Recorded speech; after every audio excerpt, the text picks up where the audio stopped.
जय हिंद साथियों, स्वागत है आप सभी का आपके अपने परिवार और असिस्टेड ट्रिक परिवार में। और जैसा कि आप थंबनेल में देख रहे हो और आप सभी जानते हो कि अपनी राम सिंह यादव की पुस्तक डे बाई डे कंटिन्यू चल रही है, जिसके हम 23 पेपर कंप्लीट कर चुके हैं, जिसकी आपकी प्ले लिस्ट भी बन चुकी है। आप चैनल पर जाकर शुरू से देख सकते हो और आगे भी ये कंटिन्यू चलती रहेगी। तो रोजाना समय पर वीडियो पाने के लिए चैनल को सब्सक्राइब कर लीजिए, नोटिफिकेशन बेल को भी ऑन कर लीजिए ताकि आने वाले वीडियो की पल पल की अपडेट आप तक पहुंचती रहे। इसके अलावा यदि आप इन सभी की पीडीएफ फाइल और अनेक प्रकार के नोट्स प्राप्त करना चाहते हो तो हमारे टेलीग्राम को ज्वाइन कर लीजिए, जिसका लिंक डिस्क्रिप्शन में दिया गया है। तो करते हैं शुरुआत। ये आपकी पुस्तक हो गई और ये आपका पहला पार्ट आपके सामान्य ज्ञान का होता है। आप सभी जानते हो तो सामान्य ज्ञान का पहला क्वेश्चन आपकी स्क्रीन पर आपके सामने दिया गया है कि सेकेंड विश्व युद्ध कब खत्म हुआ, 1918, 1914, 1945 या 1939। तो 1914 से लेकर 1918 तक तो कौन सा चला था? प्रथम विश्व युद्ध चला था। कौन सा चला था? प्रथम विश्व युद्ध चला था। और 1939 में प्रारंभ होकर 1945 तक कौन सा चला था? द्वितीय विश्व युद्ध चला था। तो खत्म कब हुआ था दूसरा विश्व युद्ध? 1945। ऑप्शन नंबर सी राइट हो जाएगा यहाँ पे। नेक्स्ट क्वेश्चन की ओर बढ़ते हैं। नेक्स्ट क्वेश्चन दिया गया है कि पानीपत की दूसरी लड़ाई किन किन के मध्य हुई। पानीपत के मैदान में कुल 3 लड़ाइयां लड़ी गई थी। प्रथम लड़ाई किसके मध्य हुई थी? प्रथम लड़ाई हुई थी 1526 में। कब हुई थी? 1526 में हुई थी। बाबर और इब्राहिम लोदी के मध्य हुई थी। ठीक है। दूसरी हुई थी आपकी किस में? दूसरी हुई थी 1556 में। 1556 में किसके मध्य हुई थी? अकबर और हेमू के मध्य हुई थी। इसका right answer option number A हो जाएगा। और तीसरी की बात करें तो तीसरी हुई थी कब? 1761 में हुई थी। और यह किसके मध्य हुई थी? यह अहमद शाह अब्दाली और मराठों का सेनापति कौन था?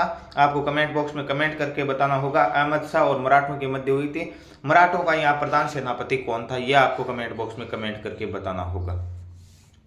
यहाँ पे एक ऑप्शन दिया गया राणा सांगा और बाबर। तो राणा सांगा और बाबर के मध्य 2 युद्ध होते हैं। एक तो होता है पहला बयाना का युद्ध और दूसरा कौन सा होता है? खानुआ का युद्ध। कौन सा होता है? बयाना का युद्ध और खानुआ का युद्ध। 2 युद्ध होते हैं राणा सांगा और बाबर के मध्य। नेक्स्ट क्वेश्चन की ओर बढ़ते हैं। नेक्स्ट क्वेश्चन दिया गया है लगातार 2 ओलंपिक में किस महिला खिलाड़ी ने पदक जीते? लगातार 2 ओलंपिक में पदक जीतने वाली महिला कौन सी थी? 4 ऑप्शन आपके सामने।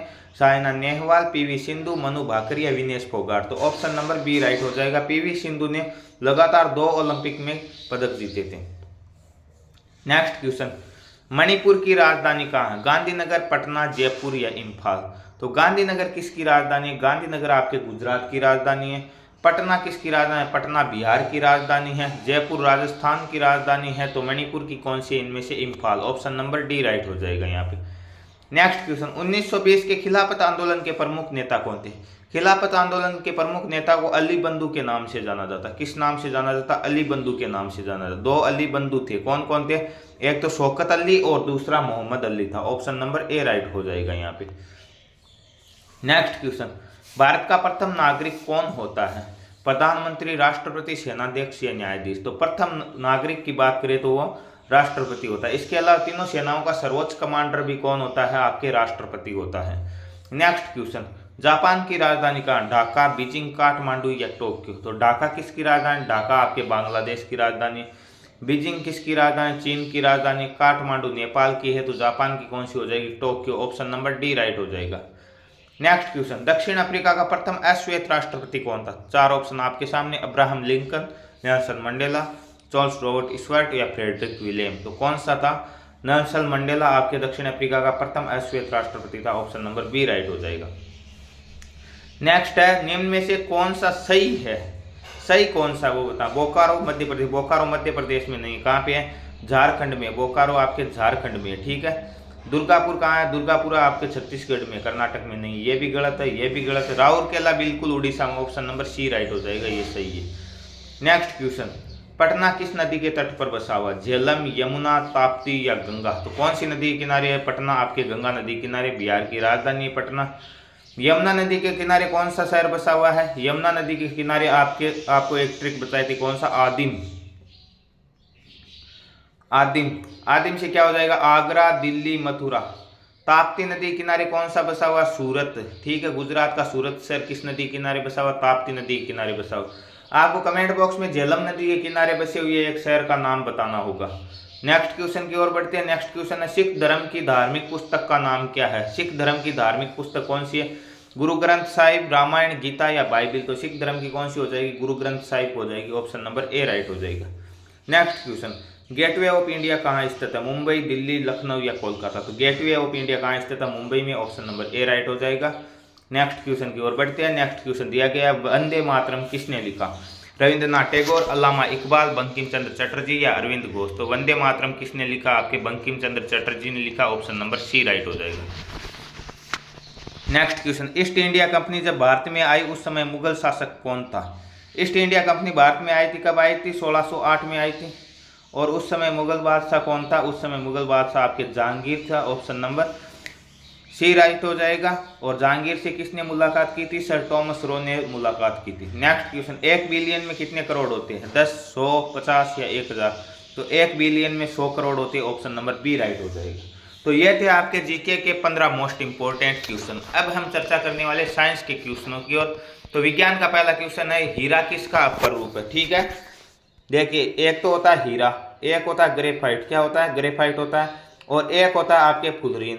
ये तीनों ही किसके अपरूप? हीरा, ग्रेफाइट और फुलरीन किसके अपरूप होते हैं? कार्बन के अपरूप होते हैं। ऑप्शन नंबर ए राइट हो जाएगा यहाँ पे। नेक्स्ट है गोबर गैस में किसकी बहुलता होती है? मीथेन, एथेन, ब्यूटेन या इनमें से कोई नहीं। तो ब्यूटेन तो किस में होती है? ब्यूटेन आपके लाइटर वगैरह ऐसे में ब्यूटेन गैस भरी जाती है। ठीक है, गोबर गैस में कौन सी होती है? मीथेन होती है। ऑप्शन नंबर ए राइट हो जाएगा यहाँ पे। नेक्स्ट क्वेश्चन, लोहे पर जंग लगने को क्या कहा जाता है? ऑक्सीकरण, अपचयन, उपचयन या यसद लेपन। तो लोहे पर जंग लगने को क्या कहा जाता है? ऑक्सीकरण कहा जाता है। ऑप्शन नंबर ए राइट हो जाएगा यहाँ पे। नेक्स्ट क्वेश्चन, नींबू में कौन सा विटामिन होता है? Vitamin A, vitamin B, vitamin C या विटामिन डी। तो नींबू खट्टा फल है और खट्टे फलों में कौन सा विटामिन होता है? विटामिन सी होता है। ऑप्शन नंबर सी राइट हो जाएगा। नेक्स्ट क्वेश्चन, किस ग्रह को लाल ग्रह के नाम से जाना जाता है? लाल ग्रह के नाम से किसे जाना जाता है? आपके मंगल को जाना जाता है। ऑप्शन नंबर बी राइट हो जाएगा। और मंगल के 2 उपग्रह कौन कौन से? डिमोस और फिबोस। नेक्स्ट क्वेश्चन, टन का उपयोग किस में किया जाता है? टन क्या होता है?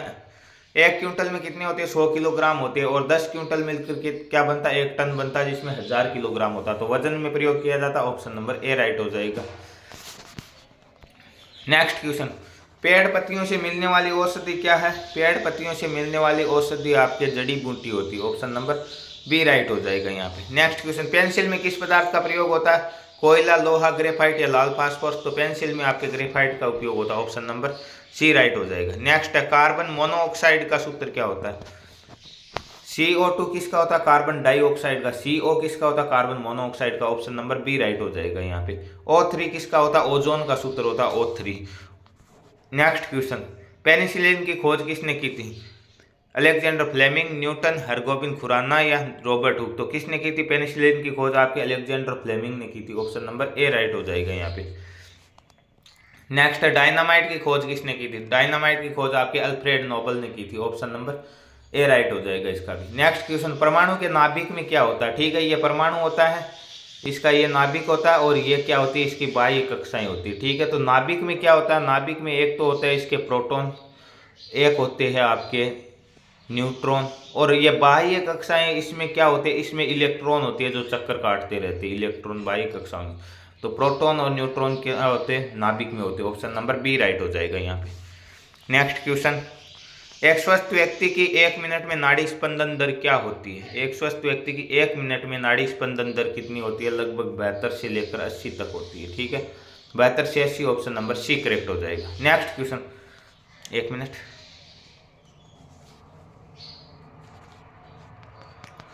हाँ, नेक्स्ट क्वेश्चन, पंखे की गति को बढ़ाने व घटाने के काम आता है। क्या आता है? पंखे की गति को बढ़ाने व घटाने के काम आपके रेगुलेटर काम आता है। ऑप्शन नंबर ए राइट हो जाएगा। नेक्स्ट है पौधे की पत्तियां हरी किस कारण होती है? हरी पत्तियां किस कारण होती है? आपके हरित लवक के कारण होती है। ऑप्शन नंबर ए राइट हो जाएगा। तो ये थे आपके साइंस के 15 मोस्ट इंपॉर्टेंट क्वेश्चन। पहले हमने जीके के कंप्लीट किए, अब साइंस के किए। अब हम मैथ के क्वेश्चनों को हल करेंगे बिल्कुल आसानी से, शानदार तरीके से। पहला क्वेश्चन है, एक व्यक्ति 20 आम 89 रुपए में खरीदता है तो 36 आम कितने रुपए में खरीदेगा? 20 आम 89 रुपए में खरीदता है तो एक आम कितने में खरीदेगा? सर 89/20 में खरीदेगा। ठीक है, तो 36 कितने में खरीदेगा? देगा सर 36 से गुणा करें। अब हम चाहते तो इन्हें 4 से भी काट सकते, परंतु 4 से नहीं काट के 2 से काटेंगे। कैसे? 2 के पाड़े से ये 18 बार और ये 36 बार, ठीक है। ये सॉरी ये 10 बार, 10 बार कट जाएगा। 2 से इसीलिए काटा क्योंकि 10 का भाग नहीं देना पड़ेगा, सीधा पॉइंट लगा देंगे, या 0 होगा 0 से 0 काट देंगे। अब इन्हें गुणा कर लेते हैं। 18 90 162 के 2 हासिल आ जाएगी 16, 18 8 144 और 16 160 बट्टे 10, 1 0 1 छोड़ के पॉइंट लगा दो, 160.20 रुपये इसका राइट आंसर हो जाएगा। ऑप्शन नंबर बी में दिया गया, ऑप्शन नंबर बी करेक्ट हो जाएगा। नेक्स्ट क्वेश्चन है 1 माइनस साइन स्क्वायर थीटा बराबर क्या होता है। तो आपके पास एक सर्व समीकरण होती है, क्या होती है? Sine square theta plus cos square theta बराबर क्या हो जाएगा? 1 होता है। तो ये साइन स्क्वायर थीटा इधर चला जाएगा, क्या हो जाएगा? 1 माइनस साइन स्क्वायर थीटा बराबर क्या हो जाएगा? Cos square theta. Option number D right हो जाएगा यहाँ पे।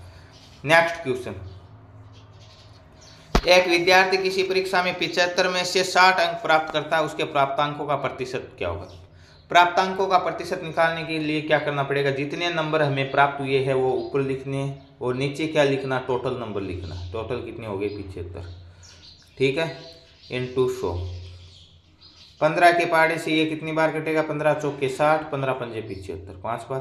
5 के पाड़े से 100 कटेगा 20 बार। 20 को 4 से गुणा करेंगे, कितना हो जाएगा? 20 चौके 80% प्राप्त हुए। ऑप्शन बी में 80 है, तो ऑप्शन बी इसका करेक्ट आंसर हो जाएगा। नेक्स्ट क्वेश्चन, एक वर्त का क्षेत्रफल यदि 154 सेंटीमीटर स्क्वायर हो तो वर्त की परिधि क्या होगी? पहले हमें क्या ज्ञात करना होगा? त्रिज्या ज्ञात करनी होगी। वर्त के क्षेत्रफल का सूत्र क्या होता है? पाई आर स्क्वायर। तो पाई का मान हो जाएगा 22/7 इंटू आर स्क्वायर बराबर 154, ठीक है। अब ये 22 इधर गुणा में उधर आएगा तो भाग में चला जाएगा, 7 भाग में है तो क्या हो जाएगा? गुणा में चला जाएगा। 22 सत्ते 154, तो आर स्क्वायर बराबर क्या हो जाएगा? 7 इंटू 7। तो आर बराबर क्या हो जाएगा? इसका वर्गमूल निकाल देंगे, 7 इसका राइट आंसर आ जाएगा, ठीक है। ये आगे त्रिज्या। अब पूछा क्या? परिधि। तो परिधि का सूत्र क्या होता है? 2 पाई आर। तो 2 इंटू 22/7 इंटू 7, 7 से 7 कैंसिल, 22 दूने 44, 44 सेंटीमीटर परिधि आ जाएगी। ऑप्शन नंबर बी राइट हो जाएगा। नेक्स्ट क्वेश्चन, एक आयत की लंबाई व चौड़ाई क्रम से 8 सेमी व 4 सेमी। तो आयत का क्षेत्रफल क्या होता है? लंबाई इंटू चौड़ाई। तो 8 इंटू 4 कितने हो जाएंगे? 8 चौके 32 centimetre square. Option number A right हो जाएगा। नेक्स्ट क्वेश्चन, 64 96 72 और 48 का लघुत्तम समापवर्ती एलसीएम क्या दिया गया? 64 96 72 और 48, इनका निकालना, ठीक है। सबसे पहले किसका भाग देंगे? जिसका बड़ी से बड़ी का देते हो, जिसका जाता हो, ठीक है। 12 का दे देते, 12 का सभी में जाता है, 12 का 64 में नहीं जाता, तो 8 का दे देते। 8 का 8 बार जाएगा, 8 का 12 बार जाएगा, 8 का 9 बार जाएगा और 8 का 6 बार जाएगा। अब किसका देते हैं? अब भाग दे देते हैं एक बार 3 का, 8 में नहीं जाएगा, 12 में 4 बार जाएगा, ठीक है, 9 में 3 बार और इसमें 2 बार। अब भाग दे देते 2 का, 8 में 4 बार, 4 में 2 बार, 3 में नहीं जाएगा, 2 में 1 बार। अब एक बार और 2 का दे देते, इसमें 2 बार, 1 बार, 3 बार, 1 बार। 3 दूने 6, 6 दूने 12, 12 दूने 24, 24 3 72 और 72 को 8 से गुणा कर दो, कितने आ जाएंगे? 72 को किया 8 से गुणा, 8 दूने 16, 8 2 7 56, 1 57, 576 इसका राइट आंसर आ जाएगा। ऑप्शन नंबर बी करेक्ट हो जाएगा। नेक्स्ट क्वेश्चन, एक वर्त की त्रिज्या 42 सेमी है तो अर्धवर्त की परिधि क्या है? अर्धवर्त की परिधि क्या होती है? वर्त की परिधि 2 पाई आर, तो अर्धवर्त की क्या हो जाएगी? पाई आर प्लस 2 आर, ठीक है। पाई आर 22/7 इंटू 42 प्लस के 2 आर यानी 2 इंटू 42, 7 से ये कितने बार कटेगा? 6 बार। तो 22 छके 132 प्लस 42 दूनी 84, 132 में 84 जोड़ेंगे, कितना आ जाएगा? 216 सेमी। ऑप्शन नंबर बी करेक्ट हो जाएगा। नेक्स्ट क्वेश्चन, अगर एक संख्या का 70% 210 होता है तो वह संख्या कितनी है? 70% 210 होता है तो 1% कितना हो जाएगा? 210/70 संख्या अपने आप में कोई भी संख्या 100% होती है। 0 से 0 7 21 300 आ जाएगी। Right answer option number D हो जाएगा। 0.01 का वर्गमूल क्या होता है? 0.01 का वर्गमूल 0.1 होता है। क्यों होता है? क्योंकि अब जब 0.1 को हम 0.1 से गुणा करेंगे तो 0.1 इंटू 0.1 लिखेंगे। 1 का 1 आएगा, परंतु 1 और 2 से पहले पॉइंट है तो 1 ये हो जाएगी, 1 ये हो जाएगी, यहाँ पॉइंट लगेगा, इसीलिए 0.1 होगा। ऑप्शन नंबर ए राइट हो जाएगा यहाँ। 1/5 को कितनी बार 1/5 में जोड़ा जाए ताकि योग 8 हो? ठीक है, ऐसी संख्या यदि भिन्न के रूप में तो हमें क्या करना होगा? सीधा 1/5 का भाग दे देना 8 में। 8 भाग 1/5 तो क्या हो जाएगा? 8 इंटू 5, 8 पंजे 40, परंतु 40 उत्तर नहीं आएगा। एक बार तो 1/5 होगी, और कितनी बार जोड़ेंगे? 40 टोटल होगा तो 39 बार और जोड़ना होगा। ऑप्शन नंबर डी राइट हो जाएगा यहाँ पे। नेक्स्ट क्वेश्चन, 16 की पावर 3 है, कोष्टक से बाहर पावर 2। जब घाते कोष्टक के अंदर और बाहर होती है, ऐसी स्थिति में घाते गुणा होती है, तो 16 की पावर क्या हो जाएगी? 3 इंटू 2 3 दूनी 6, 16 की पावर 6 हो जाएगी। ऑप्शन नंबर सी राइट हो जाएगा। 225/289 का वर्गमूल है, तो 225 का वर्गमूल कितना होता है? 15 होता है। 289 का 17 होता है, 15/17। ऑप्शन नंबर सी राइट हो जाएगा। नेक्स्ट क्वेश्चन, वर्त की त्रिज्या क्या होगी जिसकी परिधि 540 सेमी होती है? वर्त की परिधि का सूत्र क्या होता है? 2πr, 2 इंटू 22/7 इंटू r बराबर 540। ठीक है, 2 से इसे काट लेते, कितनी बार कटेंगे? 2 दूनी 4, 7 दूनी 14, तो 270। अब यह गुणा में तो भाग में, और ये भाग में वाला गुणा में, तो r बराबर क्या हो जाएगा? 270 इंटू 22, सॉरी इंटू 7/22। अब काट लेते इसे, किससे काटेंगे? 2 के पार्ट से काटेंगे। 135 इंटू 7/11। अब इन्हें गुणा कराते, 5 7 35, 7 21 और 3 कितने हो जाएंगे? 24, 7 और 3 10, 1045/11। और जैसे ही हम भाग देंगे तो कितना आ जाएगा? 1045, 11 9 99, 9 बार भाग जाएगा। 1 मिनट कितने आए हमारे पास? 270 इंटू 7/22। ठीक है, यही निकल के आया था। अब हम इन्हें काटेंगे, कितने आ जाएंगे? 270 का 135/11। ठीक है, और इन्हें गुणा करवाते हैं, कितने से? 5 7 35 के 5, 7 21 और 2 कितने, 3 कितने हो जाएंगे? 24, 7 और 2 945/11। यहाँ गुणा में मिस्टेक कर दी थी। ठीक है, अब गुणा करवाते, कितने आ जाएंगे? 11 8 88, कितने बचेंगे? 6 बचेंगे, 5 उतार देंगे, 11 पंजे 55, तो 85.90 समथिंग उत्तर आ जाएंगे। ऑप्शन नंबर ए राइट हो जाएगा। आशा है ये क्वेश्चन भी आपके आसानी से समझ में आ गया है। नेक्स्ट क्वेश्चन, निम्न में से कौन सा अधिक कोण है? तो 0 से लेकर 90 डिग्री के बीच के जो कोण होते हैं उन्हें हम क्या कहते हैं? इन्हें हम न्यून कोण कहते हैं। ठीक है, न्यून कोण कहते हैं। 90 डिग्री के कोण को क्या कहते हैं? समकोण कहते हैं। और 90 से 180 के बीच के कोण को क्या कहते हैं? अधिक कोण कहते हैं। 90 से लेकर 180 के बीच का कोण, 180 के कोण को नहीं कहेंगे। 180 का कौन सा हो जाएगा? सरल कोण हो जाएगा। ठीक है, तो 90 से 180 के बीच में कौन सा हो जाएगा? 170 हो जाएगा। ऑप्शन नंबर ए राइट हो जाएगा। नेक्स्ट क्वेश्चन, एक आयत को अगर आधा कर दिया जाए तो एक आयत से 2 वर्ग बनते हैं। यदि प्रत्येक वर्ग का परिमाप 36 सेमी हो तो आयत का परिमाप क्या हो जाए? देखिए, ये एक आयत है, इसको आधा किया तो 2 वर्ग बन गया। एक वर्ग ये बन गया, एक वर्ग ये बन गया। प्रत्येक वर्ग का परिमाप 36, तो वर्ग का परिमाप क्या होता है? 4 इंटू भुजा, तो 4 इंटू भुजा बराबर क्या हो जाएगा? 36। तो भुजा का मान कितना आ जाएगा? 9 चौके 36। तो वर्ग की भुजा 9 है, तो ये 9 है, तो ये भी 9 हो जाएगी, ये भी 9 हो जाएगी, तो इसकी भी 9 हो गई, इसकी भी 9 हो गई, इसकी भी 9 हो गई। तो ये आयत की भुजा कितनी हो जाएगी? ये चौड़ाई तो बराबर रहेगी 9, परंतु ये कितनी हो जाएगी? 9 और 9 18। तो आयत के परिमाप का सूत्र होगा, क्या होता है? 2 इंटू लंबाई प्लस चौड़ाई। तो 2 इंटू लंबाई कितनी आ गई? 9 और 9 18, चौड़ाई आ गई 9, 18 और 9 27, 27 दूने कितने हो जाएंगे? 54। ऑप्शन नंबर डी राइट हो जाएगा। नेक्स्ट क्वेश्चन, तो ये आपके मैथ के क्वेश्चन कंप्लीट होते हैं। अब हम रीजनिंग के प्रश्नों की ओर बढ़ते हैं। रीजनिंग का पहला क्वेश्चन है कि यदि प्यार दोस्त तो नफरत का संबंध, प्यार दोस्त से होता तो नफरत दुश्मन से होती। ऑप्शन नंबर बी राइट हो जाएगा। नेक्स्ट दिया गया एक रिक्त स्थान दे ए सी बी, यहाँ देखिए, पहले देखते हैं हम ए बी सी डी। ठीक है, फिर बी सी डी ए, तो ए बी आ जाएगा, सी डी, फिर बी सी डी ए। ठीक है, डी आ जाएगा। Option number B D, option number C right हो जाएगा। Next question 2, 5, 7, 11, 14। तो पहले कितने 2 और 3 5, 1 मिनट, 2 और 3 5, फिर 5 और 2 7। अब 7 और 4 11, 11 और 3 14, फिर 2 3 2, फिर 4 3 2, 14 और 2 16 हो जाएगा। ऑप्शन नंबर बी राइट हो जाएगा। नेक्स्ट क्वेश्चन ए सी ई जी। ए कितने पे आता है 1 पे, सी 3 पे, ई 5 पे, जी 7 पे, 9 पे कौन आ जाएगा आई। ऑप्शन नंबर डी राइट हो जाएगा। Next question 15 40 70। आगे कौन से क्या है 15 और 40 में कितने का अंतर है 25 का अंतर है। ठीक है 40 और 70 में कितने का अंतर है 30 का अंतर है। तो अब 35 25 30 35 30 70 और 35 105। ऑप्शन नंबर बी राइट हो जाएगा। तो ये थे आज के 24वें पेपर के पूरे 50 मोस्ट इंपॉर्टेंट क्वेश्चन। ये आपके आंसर की ये कठिन प्रश्नों के हल हमने डाले नहीं, क्योंकि हमने कठिन प्रश्न कर लिए हैं। तो ऐसे ही ये सीरीज आपकी कंटिन्यू चलने वाली है। तो रोजाना समय पर पाने के लिए चैनल को सब्सक्राइब कीजिए, नोटिफिकेशन बेल अपनाइए। मिलते हैं नेक्स्ट पार्ट में, तब तक के लिए जय हिंद जय भारत।